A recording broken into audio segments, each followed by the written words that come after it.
बिस्मिल्लाहिर्रहमानिर्रहीम। अस्सलाम वालेकुम। कैसे हैं आप सब? मैं उम्मीद करती हूँ आप बिल्कुल ठीक होंगे। अल्लाह पाक आपको हर तरह की बीमारी और परेशानियों से बचाए। आमीन सुमा आमीन।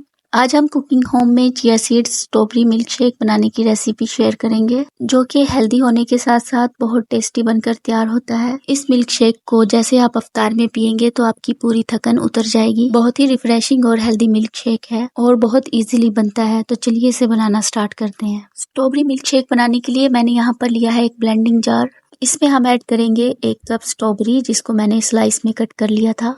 वेट में मेजर करेंगे तो ये 250 ग्राम स्ट्रॉबेरी है। अब हम इसमें ऐड करेंगे 3 टेबलस्पून चीनी। चीनी की क्वांटिटी आप अपने हिसाब से एडजस्ट कर लीजिएगा, कम या ज़्यादा कर सकते हैं।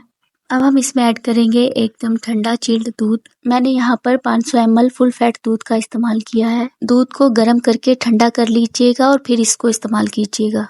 2 टेबलस्पून हम इसमें जामी शीरी ऐड करेंगे। ये बिल्कुल ऑप्शनल है, लेकिन इससे कलर अच्छा आता है और टेस्ट भी बढ़ जाएगा। हाफ कप क्रश की हुई आइस यानी बर्फ ऐड करेंगे और अब हम इसको ब्लेंड कर लेंगे। और ये लीजिए, बस चंद लम्हों में हमारा ये मिल्क शेक बनकर तैयार हो जाता है। तो चलिए अब हम इसे सर्व कर लेते हैं। इसे सर्व करने के लिए मैंने यहाँ पर एक सर्विंग गिलास लिया हुआ है। अब हम इसमें ऐड करेंगे 2 टेबलस्पून चिया सीड्स यानी तुखमलंगा। चिया सीड्स को मैंने 15 मिनट पहले पानी में भिगोकर रख दिया था। अब हम गिलास में स्ट्रॉबेरी को डेकोरेट करेंगे।